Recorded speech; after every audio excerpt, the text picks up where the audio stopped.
अलविदा किए, उस दिन उन्होंने मुझे एक चेक काट कर दिया था।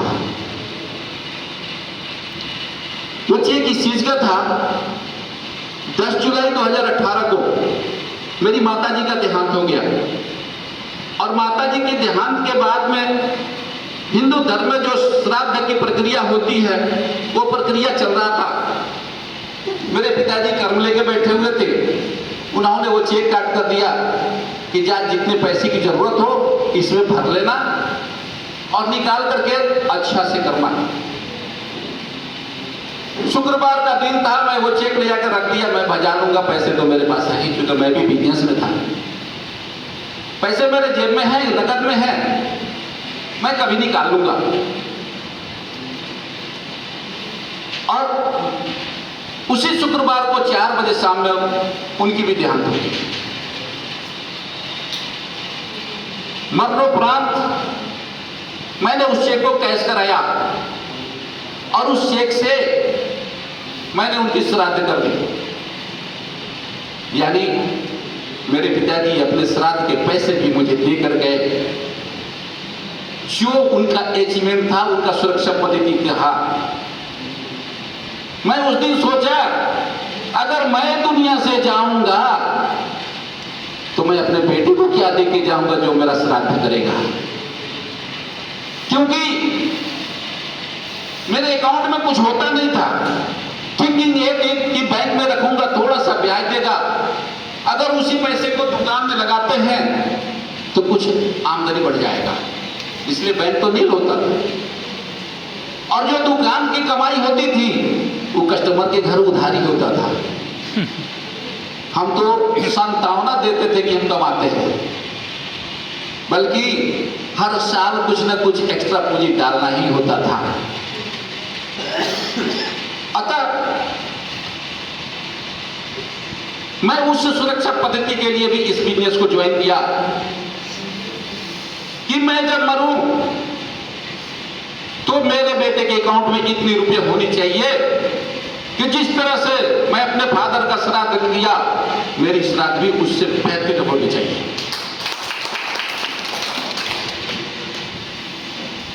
दूसरा चीज, मेरे पिताजी टीचर थे, माताजी आंगनबाड़ी सेविका थी। उनके जाने के बाद मैं टीचर नहीं बना।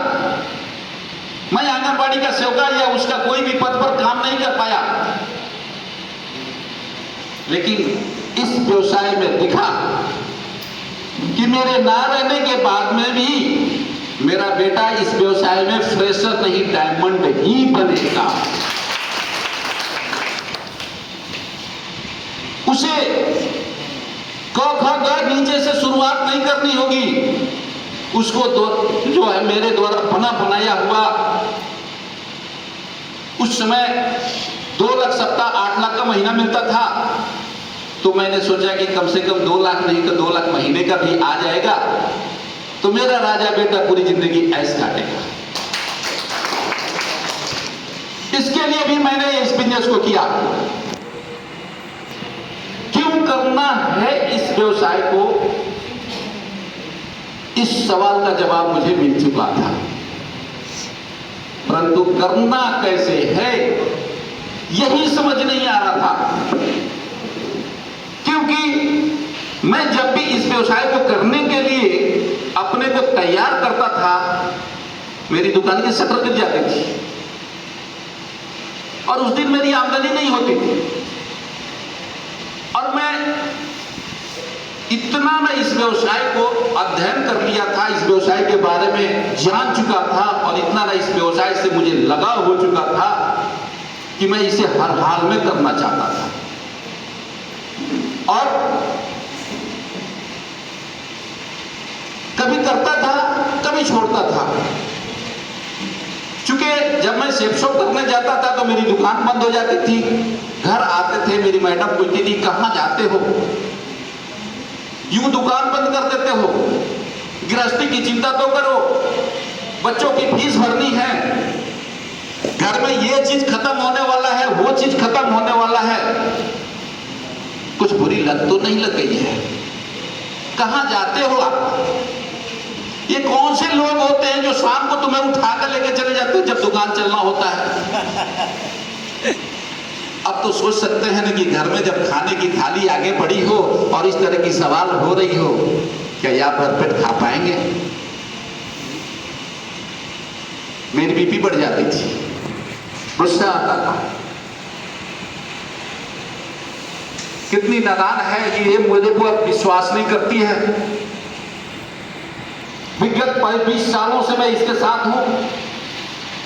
20 साल में मेरे इस तरह का व्यवहार बन गया कि मेरे ऊपर से विश्वास खत्म हो गया। मैं समझाने का प्रयास करता था, नादान थी, समझ जाती थी, लेकिन फिर वही घूम कर चली जाती थी। फिर वही सवाल, सुनो जी आज अगर कहीं गए तो खाना बंद, चूल्हा चौका बंद, और कभी बंद भी हो जाता था।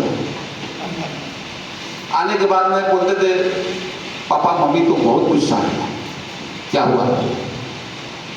करिए कि आज खाना नहीं बनेगा। हम बनाएंगे, चलो हम सब मिलकर बनाते हैं। अच्छी पक के जो बनाए और बड़ी प्यार से उनको भी बुला के खिलाए, समझाए, चलो कभी तुम्हें भी बताता हूं ये व्यवसाय कैसा है, और लाकर उनको दिखाया। हाँ व्यवसाय बढ़िया है, करिए, मैं साथ दूंगी। लेकिन ये अपने आजू बाजू वाले तो नहीं समझे होते हैं। सब्जी मेरे घर को देखे हुए हैं, बहुत सारे लोग मेरे घर पे गए हुए हैं। इन लोगों को पता है कि मेरे जस्ट बगल में मेरी सगी बहन का घर है। वो बहन आती थी और पूछती थी, अरे वो कौन सा काम कर रहा है, बर्बाद हो जाएगा। मुझे तो उस आदमी ने बताया था कि वो किसी को उल्टा सीधा समझा रहा था, वो खुद पागल हो गया, तो उसको समझा। बड़ी ननद है, हक से आके बताई थी। फिर उस दिन वही ड्रामा, अब व्यवसाय को नहीं करना है। और इसी उहापोह में कभी करता था, कभी छोड़ता था, कभी करता था, कभी छोड़ता था। और इसी तरह का एक वाकया ये हुआ कि जब मेरा पहला चेक बन के आया, वो 3200 रुपए का चेक था।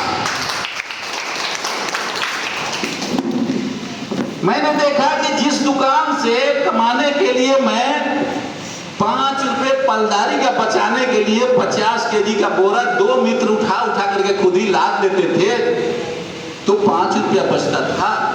और इस व्यवसाय को मैंने किया ही क्या, और ये 3200 रुपए आ गए। जब 3200 आ सकते हैं तो 32 लाख भी आ सकते हैं अगर समय बीत जाए तो। और मैं वहां से करना शुरू किया, और आज आपको बताते हुए बड़ा फक्र होता है कि जो दुकान मुझे बार बार डिस्टर्ब कर रहा था, एक दिन अपने मैरिज डे के अवसर पर ही अपने मैडम से ही सलाह लिया और उस चलती हुई दुकान को बाय बाय बोल दिया। आज वो बंधन मेरे पास नहीं है, समय का कोई किल्लत नहीं है। अब मैं 24 घंटे पूरे दिल से काम करता हूं, परंतु